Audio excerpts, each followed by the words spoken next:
just as American marketers can't afford to ignore the Canadian market and understand what the similarities and differences are, neither can Canadian marketers ignore America. I mean, it's a huge market. And I think that there is a wonderful opportunity for Canadian brands to take their brand over to America. I mean, TD Bank is a great example.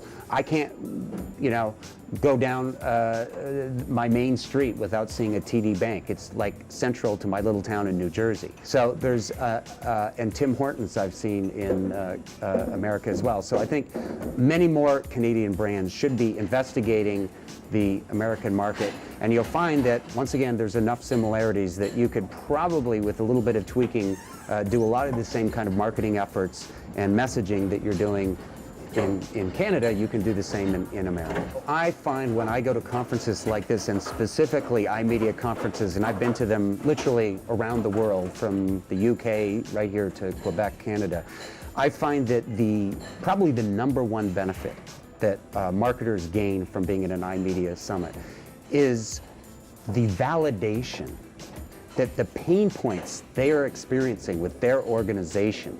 How do they gather data? How do they deliver messaging across devices? How do they create campaigns that resonate with consumers?